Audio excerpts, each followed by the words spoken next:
میں چلاتے پھرتے تھے کہ دیکھو ہم نے سیدنا امام حسین کا سر اتار لیا، ہم نے ان کو پانی نہیں دیا، آج وہ پانی کی بھیک مانگتے پھرتے ہیں۔ اور جب گرفتار کیے گئے تو بادشاہ نے کہا کہ ہاتھ پیر باندھو، اس کے جسم پر تلواروں کے نشان مارو، پھر اس کو بھوکا پیاسا ایک چوراہے میں ٹانگ دو۔ جب 3-4 دن گزر گئے، پیاس کی وجہ سے زبان باہر نکل آئی۔ کون شمر جو کہتا تھا کہ میں پانی نہیں دوں گا؟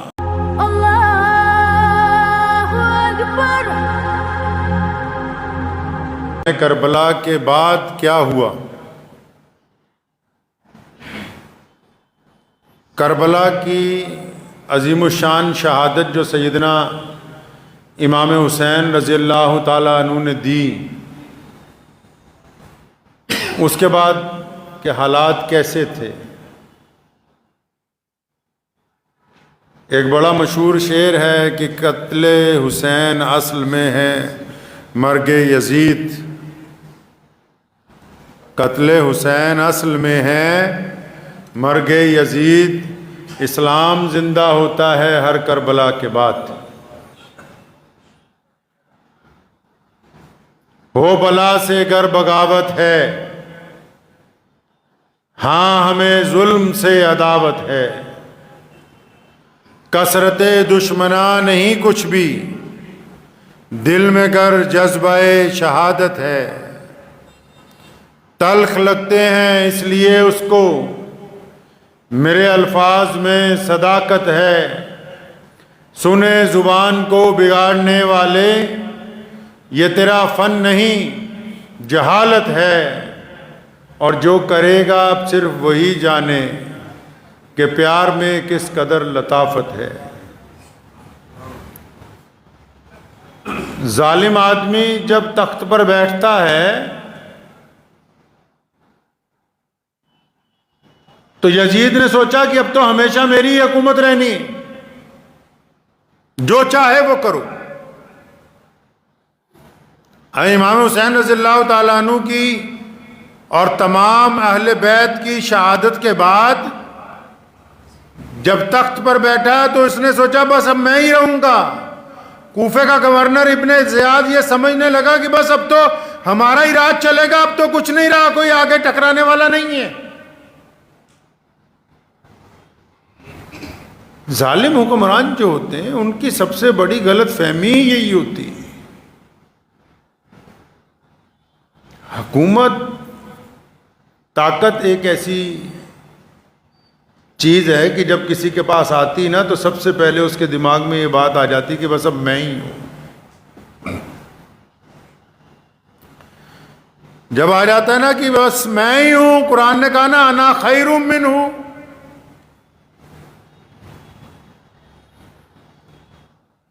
شیطان نے اللہ تعالیٰ نے کہا نا سجدہ کرو، آدم علیہ السلام کو سجدہ تعظیم نہیں فرمایا، یا اللہ میں نہیں کرتا نا، میں تو ان سے بہتر ہوں۔ جس بندے کو میں کی ہوا لگ گئی پھر اس کو اور کچھ نہیں لگتا، برباد ہو جاتا ہے۔ قرآن کہتا ہے کہ وہ میں کرنے لگا کہ میں تو اعلیٰ ہوں۔ جب بندہ پاور میں آتا ہے نا، چاہے وہ جوانی کی پاور ہو، چاہے اقتدار کی پاور ہو، چاہے علم کی پاور ہو، چاہے حسن کی پاور ہو، میں جب سوار ہو جاتی ہے ذہن میں، جن لوگوں کی کھوپڑی میں میں گھس جاتی ہے، چاہے وہ تخت پر بیٹھے ہوئے ہوں، چاہے وہ اپنے گھر کے اندر پاور میں ہوں، چاہے اپنے محلے میں پاور میں ہوں، چاہے وہ اپنے شہر کے اندر پاور میں ہوں، چاہے وہ کسی صوبے کے حکمران بن جائیں، چاہے وہ ان کو کوئی گورنریاں مل جائیں، جس کے دماغ میں گھس گئی اس کے لیے تباہی دیوار پر لکھ دی گئی۔ اس کا زوال آنا طے ہے،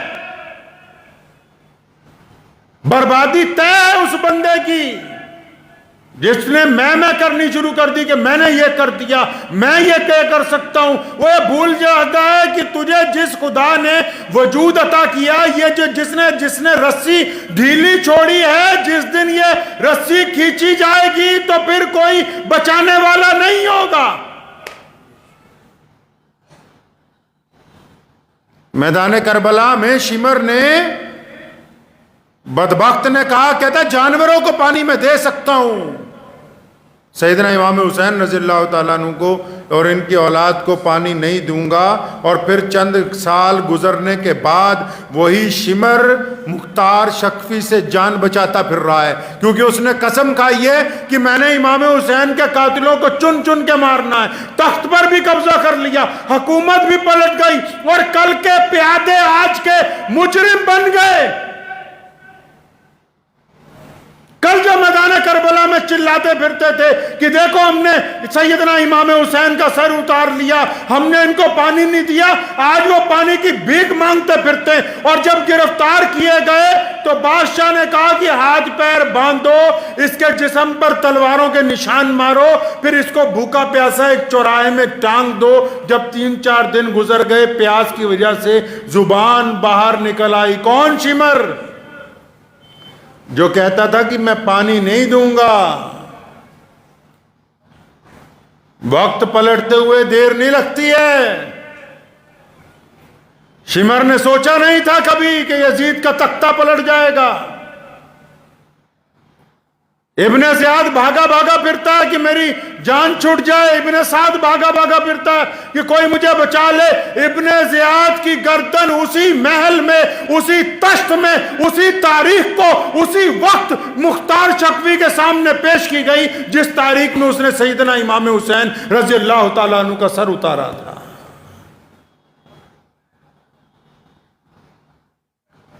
ابن سعد بھاگا بھاگا پھرتا ہے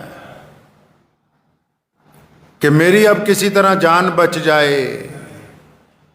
یزید نے، زیاد نے، شمر نے، انہوں نے یہ سوچا کہ اب تو ہم نے قبضہ کر لیا حکومت پر، اب محمد رسول اللہ کے دیوانے کہاں ہوں گے؟ اب تو اہل بیت کا خاتمہ ہو گیا، بس ایک بچے ہیں امام زین العابدین جو بیمار ہیں، چلے گئے چپ چاپ مدینہ منورہ کی طرف، اب تو ہمارا قبضہ ہو گیا، گنڈا گردی کرتے پھریں گے۔ لیکن اللہ نے جو رسی ڈھیلی چھوڑی ہوئی تھی، جس دن اس رسی کو کھینچا، نہ زمین ان کے ساتھ رہی، نہ تخت ان کے ساتھ رہا، نہ فوجیں ان کے ساتھ رہی، نہ سپاہی ان کے ساتھ رہے۔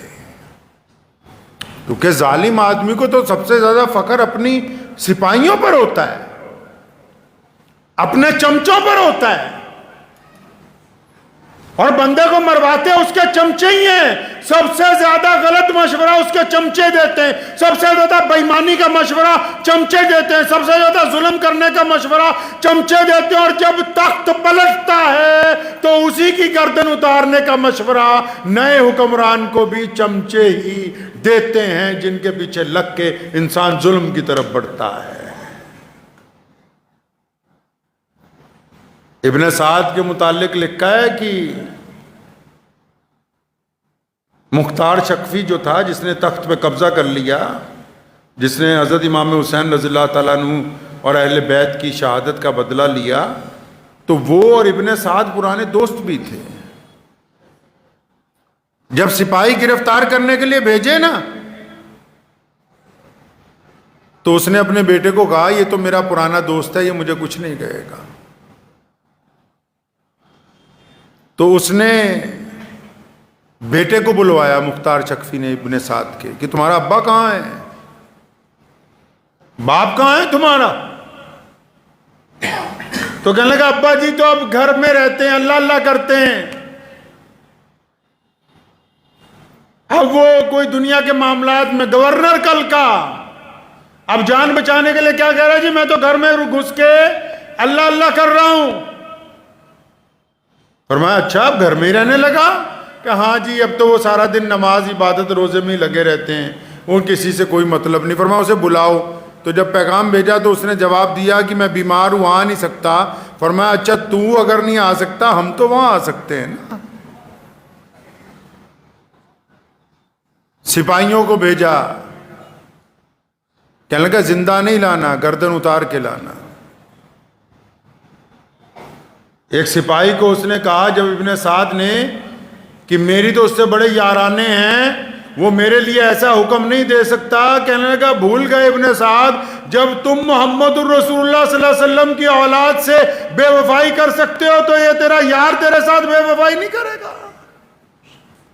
میں مانتا ہوں آخرت میں سزائیں ملنی ہیں، میرا ایمان ہے اس بات پر کہ مرنے کے بعد سوال جواب ہوگا، ہم اس بات پر یقین رکھتے ہیں کہ جہنم کے اندر بھی جانا پڑ سکتا ہے، قیامت والے دن ترازو میزان کا لگایا جائے گا، لیکن میرے اللہ نے کہا کہ کچھ گناہ ایسے ہیں جن کی سزا دنیا میں مرنے سے پہلے دی جاتی ہے تاکہ دنیا والوں کو پتہ لگ جائے کہ یہ فلاں آدمی انسانیت کا غدار تھا، فلاں آدمی خدا کا غدار تھا۔ اس کو دنیا کے اندر بھی عبرت کا نشان بنایا جاتا ہے، آخرت کے اندر بھی عبرت کا نشان بنایا جائے گا۔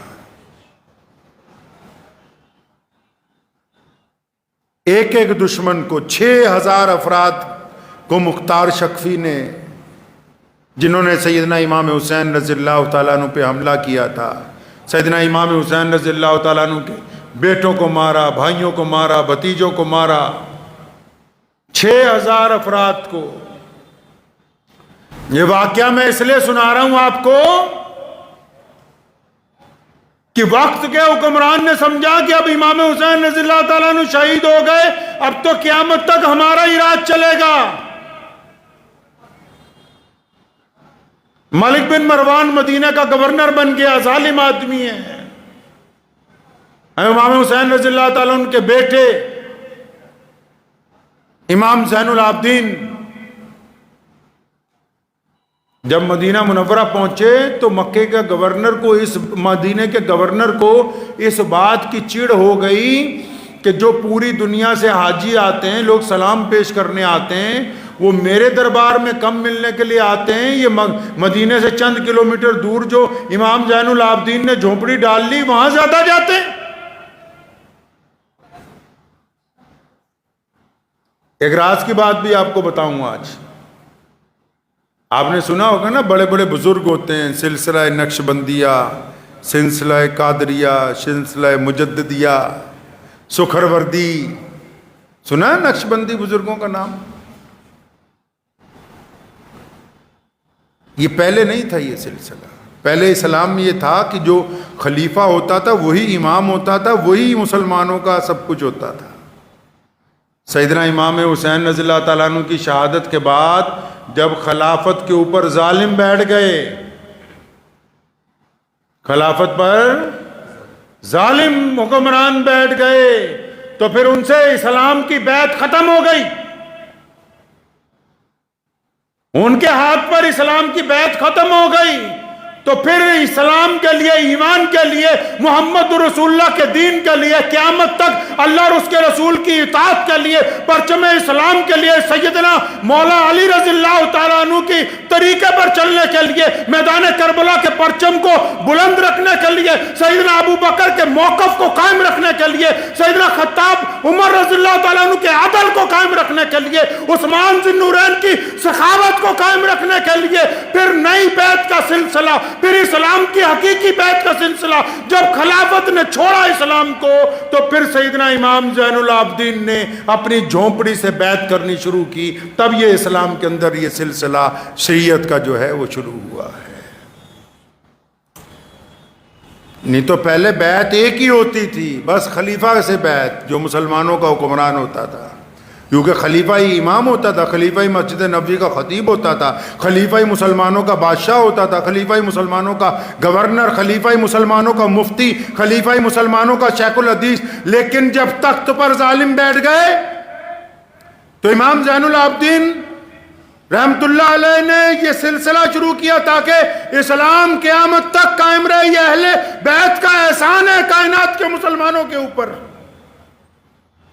ان کو یہ بات سمجھ آ گئی کہ حکومت کے تخت پر جو مسلمان اب بیٹھنے لگے، ان کے اندر ایمان کی وہ معیار باقی نہیں ہے جو محمد رسول اللہ صلی اللہ علیہ وسلم چاہتے ہیں۔ یہ امام زین العابدین رحمت اللہ علیہ کی ذات بابرکت سے یہ سلسلہ شروع ہوا، پھر بیعت کا، اسلام کے لیے بیعت، ایمان کے لیے بیعت، حق اور انصاف کے لیے بیعت، اور پھر وہ سلسلہ آگے چلتے چلتے جیسے ہمارے ملک میں پہنچا، امام مجدد الفسانی رحمت اللہ علیہ، شاہ ولی اللہ محدث دہلوی رحمت اللہ علیہ، خواجہ معین الدین چشتی اجمیری رحمت اللہ علیہ، پھر وہ سلسلہ پوری دنیا کے اندر بڑے بڑے بزرگوں کے ذریعے، علماء کرام کے ذریعے پوری کائنات کے اندر پہنچا ہے۔ عبد الملک بن مروان جو تھا مدینے کا گورنر، اس کو جب چڑ تھی کہ لوگ ادھر زیادہ جاتے ہیں ادھر کم آتے ہیں، تو اس نے پیغام بھیجا، کہا امام زین العابدین کو دربار میں بلاؤ۔ انکار کر دیا، فرمایا ہم جاتے نہیں، اور بڑی بات سمجھائی مولویوں کو، مولویوں کو بڑی اچھی بات سمجھائی، بزرگوں کو سمجھائی، اہل اللہ کو سمجھائی، دینداروں کو سمجھائی۔ کیا بات سمجھائی؟ بادشاہ اگر چل کے کسی اللہ والے کے یہاں، بادشاہ کوئی بھی بادشاہ دنیا کا کوئی بھی مذہب، اس مذہب کا ماننے والا بادشاہ اگر اپنے بڑوں کے پاس، اپنی عبادت گاہ میں، اپنے بزرگوں کے پاس چل کر جائے گا تو بادشاہ کی عزت بڑھ جائے گی، بادشاہ کی عزت بڑھ جائے گی۔ دل کی تختی پہ لکھ کے لے جاؤ، یہ سنہری بات ہے۔ بادشاہ اگر اللہ والوں کے دروازے تک جائے گا تو بادشاہ کی عزت بڑھ جائے گی۔ اللہ والے اگر ممبر چھوڑ کر بادشاہ کے محل تک جائیں گے تو ان کی عزت خاک میں مل جائے گی۔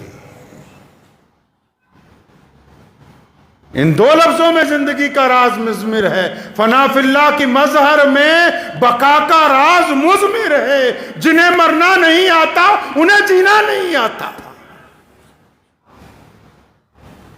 بادشاہ آئے اللہ والوں کے ہاں، بادشاہ فقیروں کو آئے، عزت پائے گا۔ فقیر اگر محلوں کے اندر جائیں گے، فقیر اگر بادشاہوں کے ساتھ بیٹھنے کی کوشش کریں گے تو جو عزت بنی ہوئی ہوگی وہ بھی مٹی کے اندر مل جائے گی۔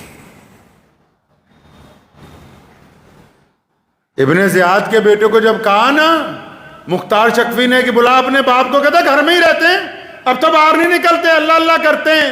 وہ لومبڑی نے ایک دن بھیڑیے کو کہا بھائی چل چل کے شکار کرتے ہیں، تو بھیڑیا کہنے لگا نہیں نہیں میں نے شکار کرنا چھوڑ دیا ہے، اب تو جو بچا کچا مل جاتا ہے بس وہی کھا لیتا ہوں۔ تو لومڑی ہنسنے لگی، کہنے لگی یہ کیوں نہیں کہتا کہ اب تو بوڑھا ہو گیا، اب تیرے میں طاقت نہیں ہے، اب تیرے پنجوں میں طاقت نہیں، اب تیرے دانت اتنے تیز نہیں ہیں، تو بڑھاپے کی وجہ سے بکری کو اپنی بہن بتاتا ہے جب بھیڑیا بوڑھا ہو جاتا ہے۔ اسی لیے تو کہا کہ عبادت، نوجوانوں کی عبادت اللہ کو زیادہ پسند ہے، اور پھر وہی نوجوان اگر بوڑھے ہو جائیں تو ان کی عبادت 4 گنا زیادہ اللہ کو پسند ہے۔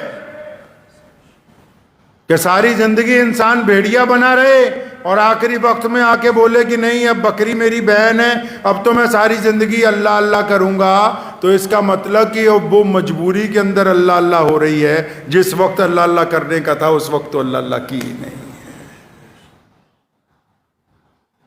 تو امام زین العابدین جنہوں نے مولا علی رضی اللہ تعالیٰ عنہ کرم اللہ وجہ کی گود میں تربیت پائی ہے، جنہوں نے اپنے چچا سیدنا امام حسن کے ساتھ رہ کے دین کو سیکھا ہے، جنہوں نے کربلا کے میدان میں اپنے باپ کی، اپنے بھائیوں کی، اپنے ساتھ کے لوگوں کی جنازوں کو اٹھایا ہے، جب زبردستی خلیفہ نے اپنے دربار کے اندر بلایا، بیڑیاں پہنا دی، دوبارہ بیڑیاں پہنا دیں، ظلم کم نہیں کیا منافقوں نے۔ ایک بات بتاؤں تمہیں مسلمانوں، دنیا کے اندر کوئی طاقت ہی نہیں ایسی جو اسلام کو کہیں شکست دے سکے۔ مسلمانوں نے ہی اسلام کو جب نقصان پہنچایا تبھی یہ لشکر رکا ہے، ورنہ کائنات میں کوئی ایسی طاقت نہیں آئی آج تک۔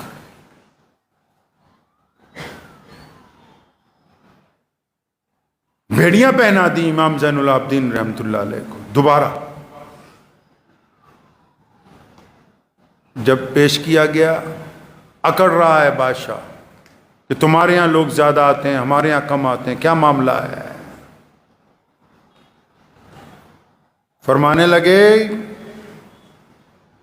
کہ میرے ابا کے قاتلوں کا انجام نہیں دیکھا؟ امام حسین شہید رضی اللہ تعالیٰ عنہ کے قاتلوں کا انجام نہیں دیکھا ابھی؟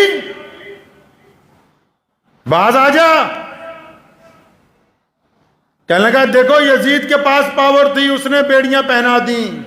آج میرے پاس پاور ہے، میں نے تمہارے ہاتھ میں بیڑیاں پہنا دیں.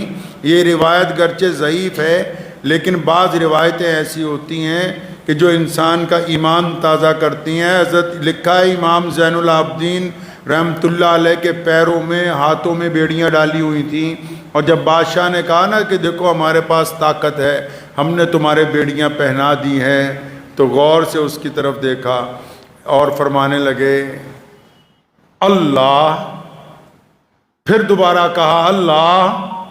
جب تیسری دفعہ کہا اللہ تو ساری بیڑیاں دھاگوں کی طرح ٹوٹ کے پاؤں میں سے، ہاتھوں میں سے، کمر میں سے ٹوٹ کے ساری کی ساری زمین پر گر گئی. اور فرمایا بن مروان آج سن لے کان کھول کر ایک بات کہ ہمارے پاس طاقت تب بھی تھی، طاقت آج بھی ہے. ہم اللہ کے حکم سے انتظار کرتے ہیں، جب اللہ چاہتا ہے تو ہم اس کی طاقت سے خیبر کا تخت الٹ دیتے ہیں، اگر اللہ نہیں چاہتا تو اپنی شہادتیں میدان کربلا کے اندر دیتے ہیں. اس خام خیالی میں دشمن کبھی نہ رہے کہ طاقت تمہارے پاس ہے، اللہ ہمارے ساتھ ہے تو کائنات کی طاقتیں ہمارے ساتھ ہیں. خلیفہ اٹھ کے کھڑا ہونے فرمایا زمین پر بیٹھ جا. روایتوں میں لکھا ہے کہ اس کی ہمت نہیں ہوئی زمین پر اٹھنے کی، زمین پر گھٹنوں کے بل بیٹھ گیا وہیں پر. فرمایا اس خام خیالی میں نہ رہے کہ آل محمد صلی اللہ علیہ وسلم کے پاس طاقت نہیں ہے، اہل بیت کے پاس طاقت نہیں ہے. جو کائنات بنی محمد رسول اللہ کے وسیلے سے ہو، ان کے پاس اگر اللہ کی طاقت نہیں ہوگی تو پھر کس کے پاس ہوگی؟ فرمایا پہلے بھی تھی اب بھی ہے، بس فرق صرف اتنا ہے کہ ہم اللہ کے اشارے پر اس کا استعمال کرتے ہیں اور اللہ کے اشارے پر ہی بس رک جاتے ہیں، اور کوئی بات نہیں ہے. کربلا کے بعد کے واقعات یہ بتاتے ہیں کہ ظلم کرنے والے لوگ جو ہیں وہ کبھی کامیاب نہیں ہوئے.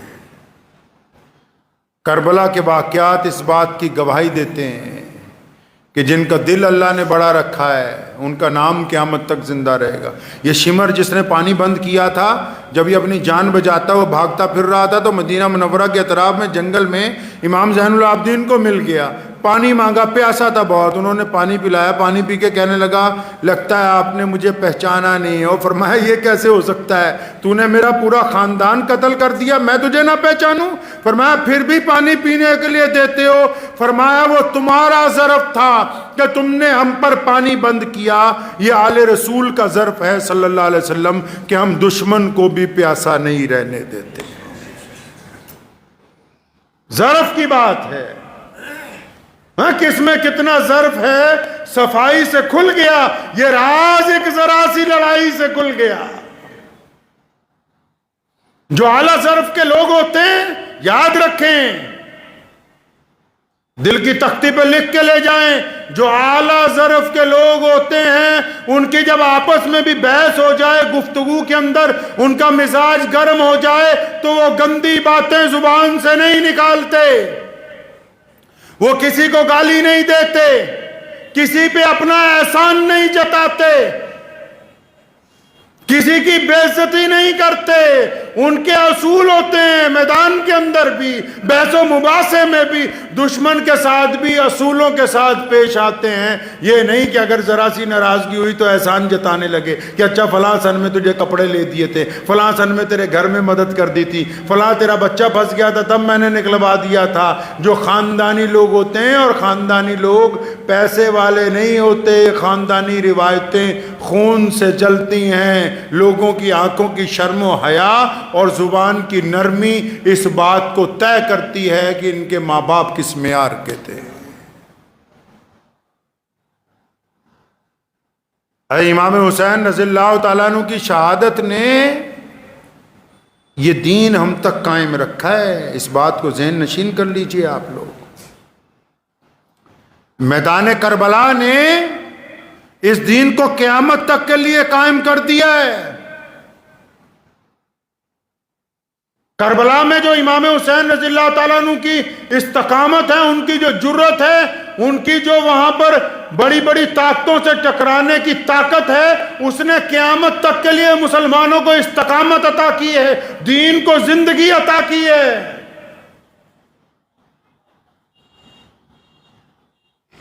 تو اس لیے ہمیشہ یاد رکھیں کہ جو طاقت والے ہوں وہ بھی اس بات کو ذہن نشین کر لیں. کئی لوگ پاور میں آتے ہیں، چاہے وہ چھوٹی سی محلے کی پاور ہو، صوبے کی پاور ہو، ضلع کی ہو، پورے ملک کی ہو، پوری دنیا کی ہو.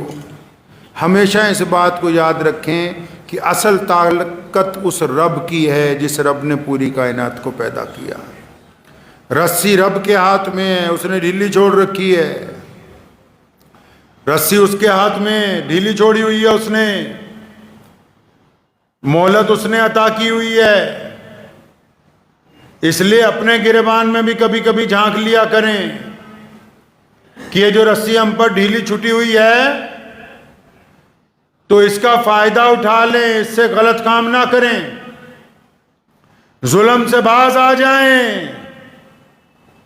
ابھی راجستھان کے اندر ایک بچہ ہے، اس نے اسکول میں پانی پی لیا اس مٹکے میں سے جس میں سے ٹیچر پیتا، تو ٹیچر نے اتنا مارا کہ اس بچے کی جان نکل گئی. کیوں کہ بس ٹیچر کے ذہن میں ایک بات ہے کہ اس کی ذات، اس کی نسل ویسی نہیں ہے جیسی میری ہے. اسلام نے ابتدا سے لے کے آج تک لوگوں کو یہی بات بار بار دہرائی کہ انسانوں کے اندر فرق نہ کرو، یہ خدا کی مخلوق ہے، اللہ کا کنبہ ہے. یار تم اور رنگ اور نسل کا اعتبار سے کس طرح لوگوں کے اندر فرق کر سکتے ہو؟ ذہن نشین کا یہ دنیا میں جو واقعات ہوتے ہیں یہ سبق کے لیے ہیں. اگر ہم کسی چیز کو پڑھ کے دیکھ کے بھی سبق نہیں پکڑتے، اپنی زندگی میں سبق نہیں پکڑتے، اپنے گھر میں اپنے معاشرے میں نہیں سبق نہیں پکڑتے، تو ہم سے بڑا بیوقوف آدمی کون ہوگا بھائی؟ تو اس لیے ہمیشہ یہ جو واقعات ہیں، اسلام کے جتنے اہم دن ہیں، اور بلا شبہ امام حسین رضی اللہ تعالیٰ عنہ کے واقعات ہیں. مجھے ایک مولانا صاحب ملے ابھی، تو انہوں نے مجھے ایک بات کہی، مجھے کوئی ویڈیو بھیجی، اس میں لکھا تھا کہ یہ ماتم کرنا جائز نہیں، یہ کرنا جائز نہیں، وہ کرنا جائز نہیں. میں نے کہا میں تمہاری بات کو اگر مان بھی لوں تو کم از کم تم یہی بتا دو محرم کے دن ان مسلمانوں کو کہ جائز ہے کیا. ساری زندگی بس اب اسی میں لگے رہو گے، فلاں نے یہ غلط کر دیا، یہ بھی بتا دو تم اچھا کیا کر سکتے ہو. مسلمانوں کو یہ بھی تو سمجھاؤ کہ اس دن ہوا کیا تھا. میں مانتا ہوں کہ بہت سارے طریقے اسلام میں جائز نہیں ہیں، لیکن وہ جو ناجائز کرنے والے چاہتے کیا ہیں؟